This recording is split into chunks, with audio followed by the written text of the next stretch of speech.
안녕하세요. 커피앤톡입니다. 오늘도 와주셔서 감사드리고요. 바로 사연 읽어보겠습니다.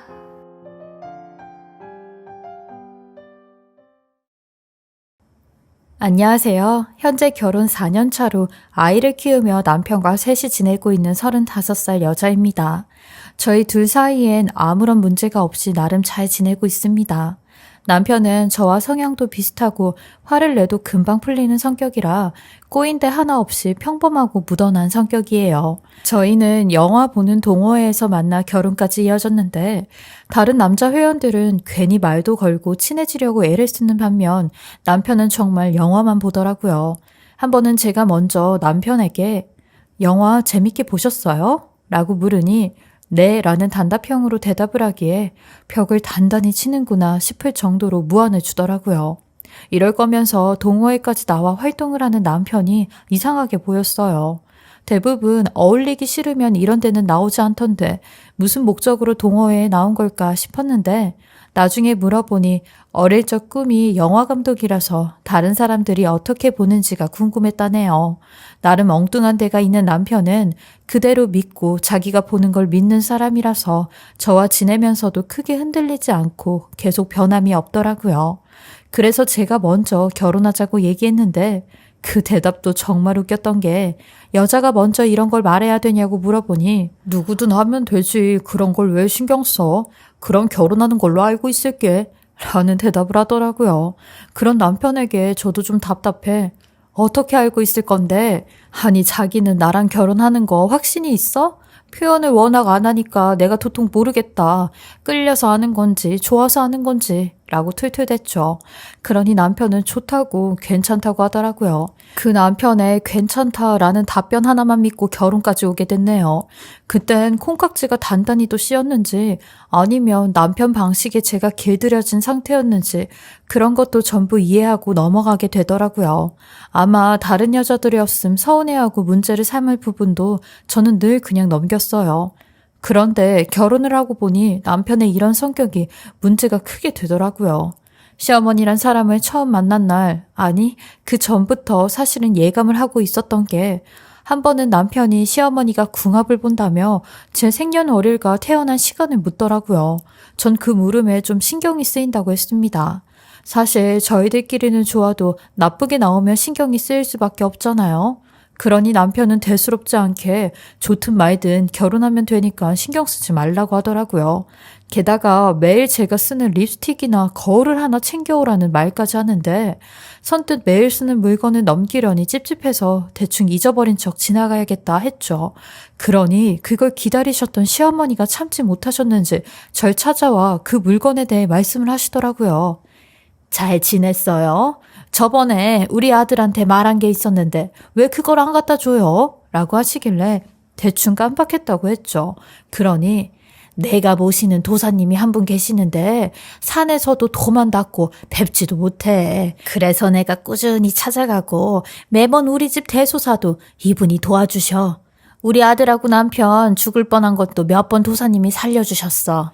아니 내가 온다는 연락도 안 하고 새벽에 잠자리가 안 좋아서 도사님한테 갔더니 도사님이 글쎄 내려오고 있었던 거야. 그러더니 날 보자마자 남편이랑 아들 위험하다고 살리고 싶으면 차 막으라면서 한날 1시에 간다는 말을 하는데 그날 아니나 다를까 사고가 있었던 거지. 라며 제게 생생한 그날의 상황을 알려주시며 얼른 잘 쓰는 물건을 달라고 우회에 말씀하시는데 시어머니 이야기를 들으니 TV에서 좋은 약을 팔거나 종교에 빠진 사람들 보는 기분이 들었습니다.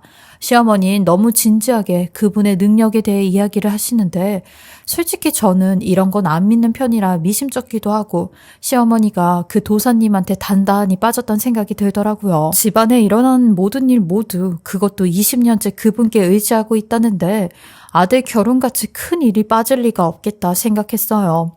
그러더니 결국 결혼 전에 일이 터지고야 말았습니다. 시어머니는 대단한 이야기라도 듣고 오신 것 마냥 저를 찾아와 이거 어쩌냐? 도사님이 둘 사이에 애가 안 보인댄다. 까딱하면 둘만 살다가 죽게 생겼다고 하더라. 아니 애가 없으면 되겠니?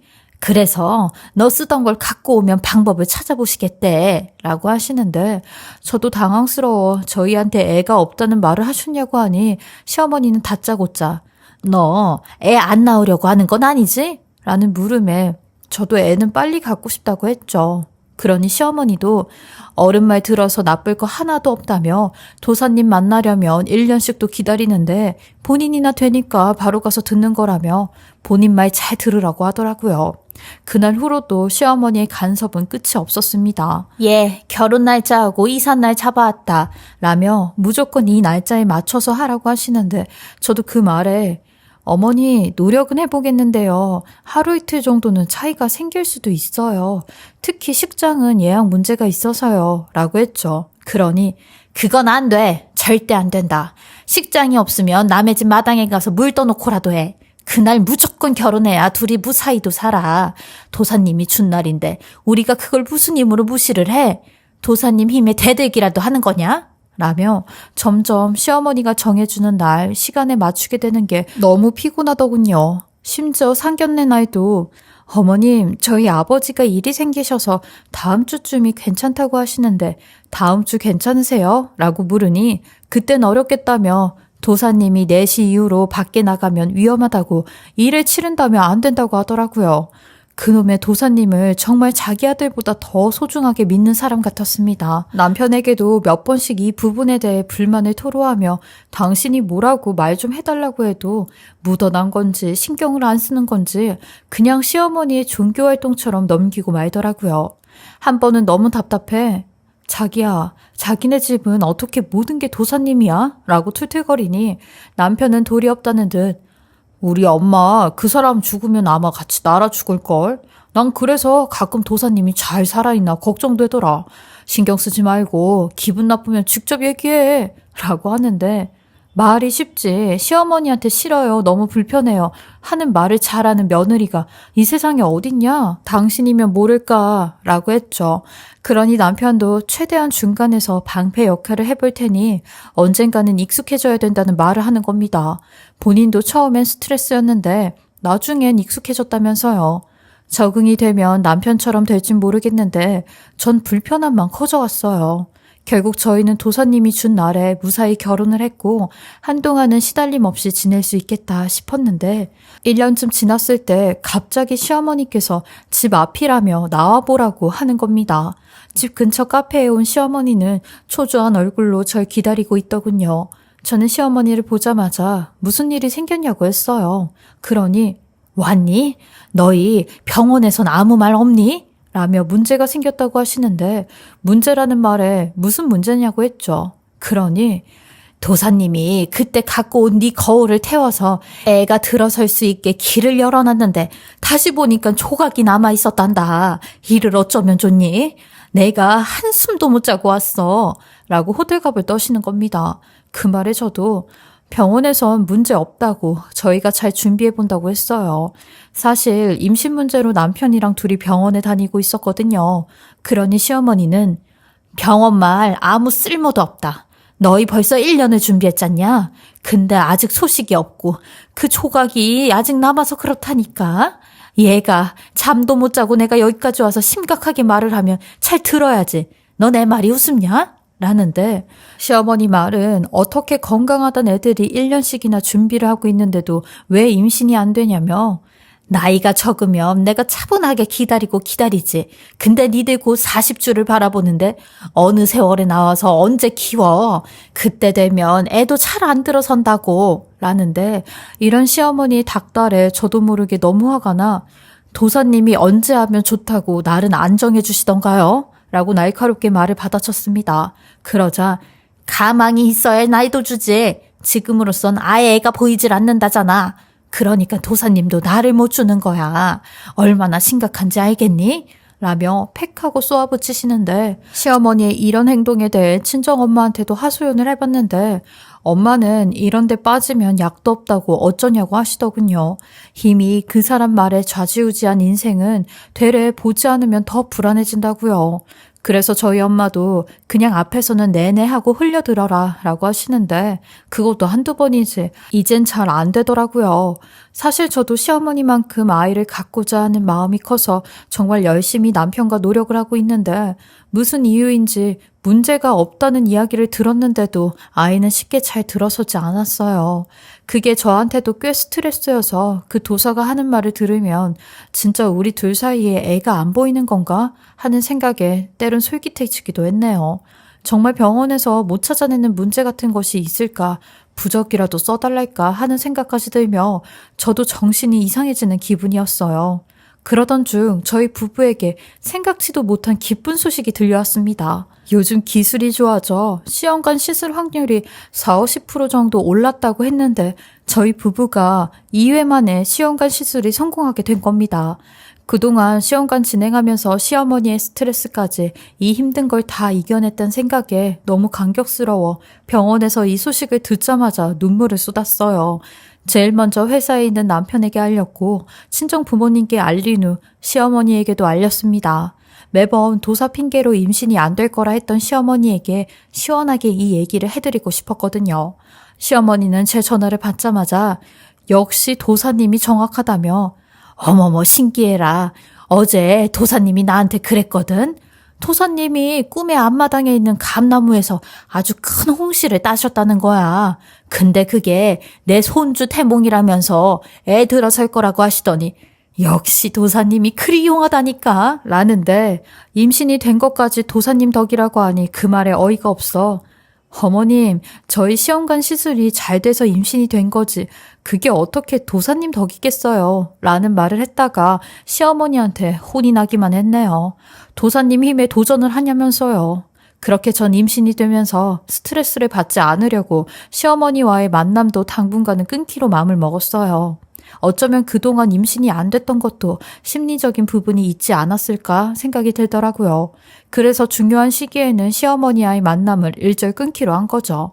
남편 또한 그 부분에 대해선 본인이 신경을 쓰겠다며 걱정하지 말라고 했고요. 근데 저희 시어머니는 아니었어요. 제가 임신 3개월 차 들어섰을 때였는데 시어머니가 대뜸 저희 집에 오시겠다고 하는 겁니다. 저는 또 무슨 일인가 싶어 긴장 상태로 시어머니를 기다렸는데 아이고, 오늘 도사님 뵙고 왔다. 너 내 말 잘 들어라.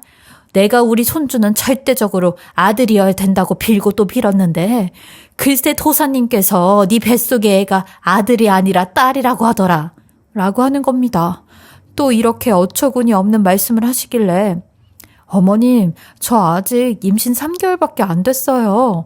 임신 3개월이면 성별 보이지도 않는 시기이고 병원에서도 모르는데 그걸 도사님이 어떻게 하신대요. 그리고 몇 주 뒤면 아이 성별 알 수 있으니까 그때 정확하게 보시면 되죠. 라고 하니 시어머니는 제게 눈을 치켜 뜨시고는 과학이 도사님을 이길 것 같아? 우리 도사님 말을 네가 감히 거역하겠다는 거야 뭐야? 라며 도사님 말로는 네 그 긴 머리카락이 원인이더라. 그걸 좀 짧게 잘라야 된다고 하셔. 라며 제 머리카락을 본인 손으로 잡으시더니 이 정도까지는 잘라버리라고 하시는데 제가 워낙 머리숱이 얇고 적어서 한 번도 머리를 짧게 자른 적이 없었어요. 머리까지 짧으면 숱 적은 게 더 티가 날까 봐요. 싫다는 제 말에도 시어머니는 아니 내가 도사님한테 네 머리가 길다고 말한 적도 없는데 네 머리 긴 걸 알고는 이 머리카락이 아들 길을 다 빨아먹는다고 하는 거야. 그래서 가능한 짧게 자르라고 하는데 짧으면 짧을수록 좋다고 머리 싹 밀어버리면 바로 아들 된다고 하더라. 라며 본인 말만 믿으라고 하는데 저는 정말 정색을 하며 그건 절대 안 된다고 했어요. 다른 건 다 어머님 말대로 맞춰주고 행동했는데 머리는 절대 안 된다고 했죠. 거기에 삭발하라는 말은 말도 안 된다고 했어요. 그러니 시어머니는 가방에서 이발기와 가발까지 다 준비를 해왔다며 저보고 짧게만 잘라보라는데 한참 실랑이를 끝에 시어머니는 제가 폭발할 일을 본인이 더 폭발을 하며 소리소리를 지르는 겁니다. 방법이 있으면 써보긴 해야지. 도사님이 애쓰고 알려준 건데 왜 무시해? 너 진짜 내가 죽는 꼴 보고 싶어? 이건 노력으로도 안 되는 거 알잖냐. 방법을 찾아왔는데 왜 안 하냐고. 나는 네 머리채 잡아서라도 할 거야. 힘들게 애 임신해놓고 이제 와서 딸을 낳으면 무슨 일이냐고. 라는데 하필이면 그때 남편도 집에 없어 저 혼자서 시어머니를 맞서야 했어요. 그리고 두 팔을 잡으며 실랑이를 하고 있는데 저는 가방에 있던 가위와 가발을 전부 숨겨두었고 그만 나가시라고 하던 찰나에 시어머니가 어디선가 숨겨놓았던 바리깡을 꺼내 제 머리 한가운데를 그냥 밀어버리신 겁니다. 정말 순식간에 일어난 일이었어요. 말 그대로 제 머리에 고속도로를 내셨는데 머리 자른다는 건 순 거짓말이었고 시어머니의 목표는 삭발이었던 겁니다. 결국 전 눈물을 뚝뚝 흘리면서 삭발을 할 수밖에 없었어요. 가운데만 민머리로 어떻게 밖을 다니냐고요. 그러면서 시어머니는 만약에 오늘 네가 삭발을 안 했다면 어떻게 해서든 내가 너 잠자는 틈에서라도 와서 삭발을 할 참이었다. 라고 하시는데 저는 시어머니가 던져준 가발을 받으며 한참을 대성통곡했네요. 어릴 때 말썽 피워서 부모님이 머리 깎았단 말은 들어봐도 시어머니한테 머리 삭발이라니 가뜩이나 머리숱 적은 게 제 컴플렉스였는데 너무 속이 상해 시어머니한테 나가시라고 소리를 질렀네요. 이러다가 애까지 잘못될 것 같다면서요. 남편에게도 전화를 걸어 당신 엄마 진짜 제정신이 아닌 것 같다며 머리를 얘기를 했고 남편도 가만히 안 있겠다고 하는데 차마 친정엄마한텐 말도 못 꺼내겠더라고요. 결국 엄마가 반찬을 주러 왔다가 가발 쓴 제 머리를 보자 바로 눈치를 채셔선 둘이서 부둥켜 안고 한참을 울었지만요. 근데 제가 더 기가 차고 화가 났던 건 아이 성별 검사였습니다. 한 달 보름 뒤에 있던 성별검사에서 저희 아이가 남자아이라는 걸 알게 된 거죠. 이 말을 듣곤 시어머니를 찾아가 아이 성별 검사해봤는데 남자아이라고 했다며 원래부터 남자아이인 걸 어머님 때문에 이게 무슨 꼴이냐고 했죠. 그러니 시어머니는 갸우뚱한 얼굴로 말이 안 된다고 하는 겁니다. 분명히 도사님이 여자아이라고 했다며 병원 기계가 정확할 수 없다고 하는데 전 그런 시어머니에게 어머님이 원하시는 아들 손주 보셨으면서 왜 또 그러시냐고 했어요. 그러니 절대 아니라며 도사님 말이 맞다고 하는 겁니다. 분명히 여자아이인 게 확실하다면서요. 여태 도사님 말이 틀린 적이 단 한 번도 없다며 내가 어떻게든 도사님한테 그 애가 남자애가 되게 만들어달라는 다른 방법을 구안해내서 가지고 올 거라는데 삭발보다 더 심한 방법이라면 대체 무슨 방법일런지 저는 상상도 안 돼 도저히 도사라는 놈에게 휘둘리는 시어머니를 그냥 바라만 볼 수 없는 그런 상황이었어요. 분명 그 도사한테 문제가 있는 거라 생각이 들어 그 사람 제가 직접 좀 봐야겠다 생각을 했고 일부러 시어머니한테는 알리지 않고 남편과 친정엄마를 모시고 그 도사를 찾아가기로 마음을 먹었죠. 남편이 시어머니 몰래 핸드폰을 뒤져 그 도사 핸드폰 번호를 알아냈고 어디에 있는지 위치까지 알게 되었는데 맨날 산속에 있다던 그 도사는 산속이 아닌 웬 도심 한가운데 아파트에 있었고 저희 셋은 약속을 잡아 그곳을 찾아갔어요. 그리고 저희 엄마는 그 도사를 보자마자 저를 가리키며 이러면 뱃속의 애가 남자애도 되고 여자애도 되고 한답니까? 이 꼴로 만들어 놓으면 당신 말대로 성별도 고를 수 있는 거냐고 라며 울음을 토해내듯 말을 하니 그 도사가 갸우뚱한 표정을 짓더니 자기는 아무것도 모르겠다는 식으로 벙찐 얼굴을 하며 죄송하지만 이게 다 무슨 말이십니까? 저는 그냥 좋은 날만 알려드리지 머리를 자르라고 하는 그런 말은 한 적은 없다만 이라고 하는데 그 도사의 말을 쭉 듣고는 저희 셋 다 어이가 없어 머리를 한 대 얻어맞춘 듯한 기분이 들었죠. 세상에 시어머니는 여태 도사를 핑계로 이 일을 혼자 꾸몄다는 겁니다. 시어머니는 제가 밉고 싫었던 걸 도사를 핑계 삼아 여태까지 이런 짓을 벌이신 건데 그동안 도사님의 말 때문에 제가 고통받고 있었던 사실까지 다 털어놓으며 두 모녀가 눈물을 흘리니 도사님이 먼저 저희에게 도움을 줄 수 있다면 돕고 싶다고 하더라고요. 저희 시어머니가 괘씸하다며 어떻게 거짓말로 그런 일을 벌일 수가 있냐고 기필코 그대로 갚아주라고 하시는데 전 임신 막달에 이 일을 계기로 시어머니에게 복수를 하기로 다짐을 했고 제가 당한 그대로 똑같이 되갚아주기로 마음을 먹었습니다. 시어머니는 제가 뒤에서 엄청난 복수를 꾸미고 있다는 사실도 모른 채 틈만 나면 절 찾아와 어제도 도사님께서 그러시더라. 네 뱃속에 있는 애가 마지막 달까지 남자애가 되게 하려면 네 머리를 좀 더 짧게 잘라야 된다고 아주 빡빡이로 말이야. 그래야 그 애가 남자가 될 가능성이 있댄다. 병원에서 알려주는 말은 순 거짓이고 엉터리라는데 우리 도사님 말만 믿어. 도사님이 알려준 대로 하면 잘못되지는 않는다고 하는데 저도 그런 시어머니께 어머니, 저도 너무 답답해서 그런데 그 도사님을 한번 뵙고 싶은데 이번 주에 같이 가면 안 될까요? 딱 한 번만요. 라고 하니 시어머니는 당연히 안 된다고 하는 거 도사님 얼굴만 보고 온다며 하는 말만 듣고 올 거라고 하니 의외로 시어머니는 제가 놓은 덫에 쉽게 걸려들었고 저는 그곳을 시어머니와 다시 찾아갔습니다. 저는 도사님 앞에 처음 보는 것처럼 정중하게 인사를 드렸고 시어머니는 도사님에 대한 이야기를 줄줄 읊더라고요. 저는 그 도사님을 보곤 도사님, 제가 이렇게 머리까지 삭발했는데 아직도 제 뱃속의 아이가 여자로 보이세요? 어떻게 하면 남자아이로 될 수 있는 건가요? 라고 하니 시어머니는 뜨끔한 표정으로 저와 도사님을 번갈아가며 쳐다보더라고요. 그러니 도사님이 나쁜 기운은 다 없애야죠. 나쁜 기운이라고 하면 자네 옆에 있는 머리 긴 사람들까지 전부 다 머리를 밀어서 그 기운을 떨쳐내야 합니다. 라고 하는 말씀에 저도 옳다구나 싶어 그럼 저희 어머님도 머리를 자르는 게 도움이 되겠네요, 도사님? 저처럼 빡빡 밀게 되면 제 뱃속의 아이가 아들이 될 가능성이 더 높아지는 거죠, 도사님? 이라고 하니 시어머니는 동그래진 눈으로 다급히 도사님을 불렀지만 도사님은 본 척도 안 하고 당장 머리부터 빡빡 밀라고 하시는 겁니다. 당황한 시어머니를 보니 아주 고소하더라고요. 도사님이 머리 이야기를 꺼내니 시어머니는 속으로 얼마나 자기 발등을 자기가 찍은 기분이 들겠냐고요. 전 시어머니를 그대로 집으로 데리고 가 본인 손으로 똑같이 삭발을 하라고 시켰습니다. 시어머니는 나까지 이럴 필요가 있냐고 하시는데 그런 시어머니에게 어머님, 도사님 말에 거역을 하시는 거세요? 그 말에 절대 무시하면 안 되죠. 이렇게까지 해야 제 뱃속의 아이가 딸이 아니라 아들이 된다잖아요. 라며 더 태연하게 굴었어요. 그러니 시어머니는 그제서야 예, 병원에서 네 뱃속의 애가 아들이 맞다며. 그럼 아들이겠지 딸이겠냐? 도사님도 가끔 실수를 하겠지. 사람인데 나까지 머리를 밀 이유는 없지 않냐?